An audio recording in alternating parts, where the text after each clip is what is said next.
Serra, agazapado en la torre, también contaba los minutos fatídicos. En su mente solo pasaba la idea de incumplir una norma primordial y intervenir, a pesar de la posible represalia que podría volver a maldecirlo y quizás a su fiel legión. Sin embargo, en todo momento creía que algo sucedería que devolvería al padre José la libertad y la dignidad. No puede ser posible. Un doble sentimiento recorrió su cabeza.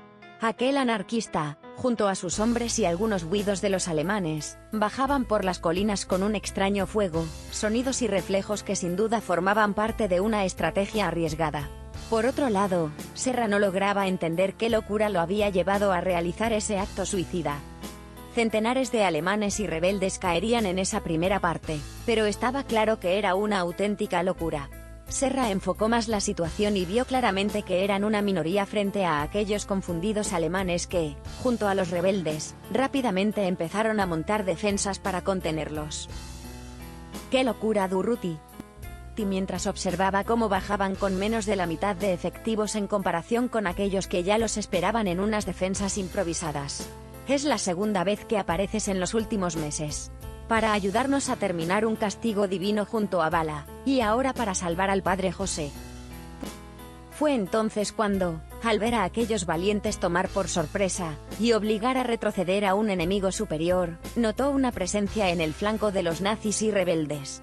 No pudo reaccionar, y fue como escuchar una voz aterradora narrar un encantamiento de ira sobre quienes lo realizaban, dirigido a aquellas almas perdidas que no imaginaban que su final había llegado.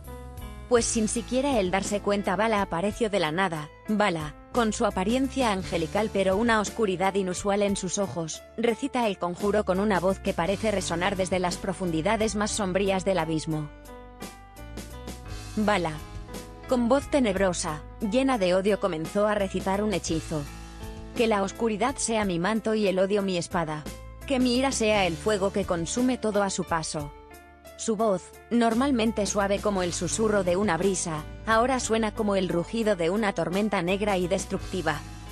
Bala, con una mirada que hiela la sangre, continuaba elaborando el mal que se invocaba en esas palabras. Que la luz se desvanezca ante mi presencia y los cielos tiemblen bajo mi poder. Que ninguna fuerza, celestial o terrenal, se atreva a desafiarme. Sus alas, normalmente blancas como la nieve, se vuelven negras como el ébano, extendiéndose majestuosamente a su alrededor mientras canaliza su ira. Y con una risa macabra que hiela los huesos, que mi voluntad sea la ley suprema y mi venganza, inevitable. Que el universo mismo se postra ante mi furia desatada. Y la atmósfera se carga con una energía oscura y opresiva mientras Bala termina el conjuro, su figura envuelta en una aura de poder maligno que parece emerger de las profundidades del abismo. Una calma se apoderó de los alrededores, y con una sonrisa retorcida en los labios, Bala reanudó entrelazando conjuros. Desde la distancia hasta Serra podía sentir el miedo que las mismas palabras causaban. Que el odio ciegue sus corazones y los consuma. Que la furia sea su único guía, y el rencor su única razón de ser. Gritaba Bala encolerizada.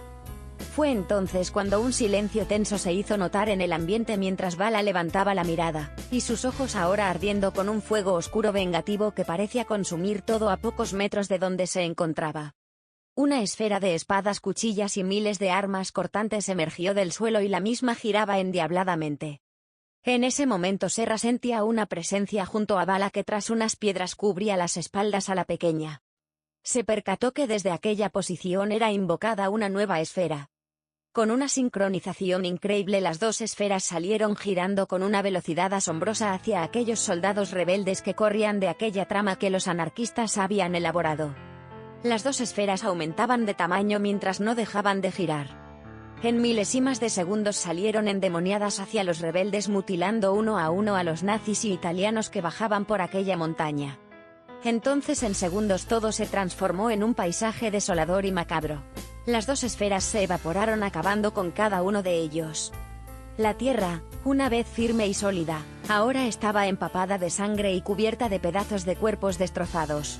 Cada paso de las esferas dejó a su paso un rastro de destrucción, como si el mismísimo infierno hubiera desatado su furia sobre el campo de batalla.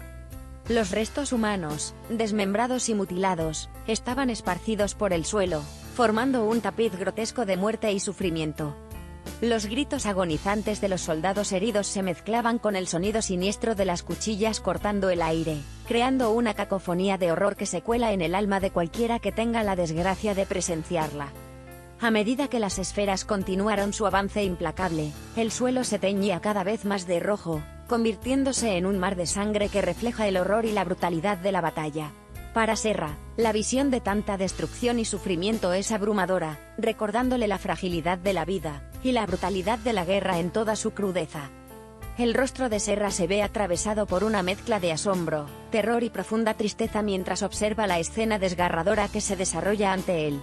Sus ojos, normalmente llenos de serenidad y compasión, reflejan ahora una profunda preocupación y horror por el sufrimiento que se despliega ante sí. Sus cejas, habitualmente suaves y arqueadas en una expresión de calma, se tensaron en una mueca de angustia mientras observaba el caos y la destrucción que se extendían por el campo de batalla.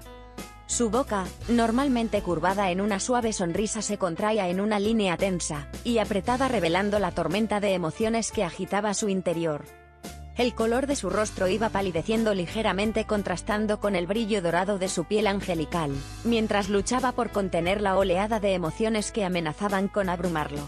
A pesar de su inmenso poder y sabiduría, Serra se siente impotente ante el sufrimiento humano que presencia, recordándole la fragilidad de la vida y la brutalidad de la guerra. Aunque su mirada continuaba siendo firme y decidida, con un destello de tristeza y resignación se impregnaban en sus ojos, como si supiera que, a pesar de todos sus esfuerzos, no podría haber hecho nada para salvar a todos aquellos que estaban siendo arrastrados por la marea de la violencia y el odio que Vala y aquella otra presencia habían invocado. Gritos, disparos y explosiones se acercaban más y más. Serra despegó de aquel campo de cadáveres y despojos humanos.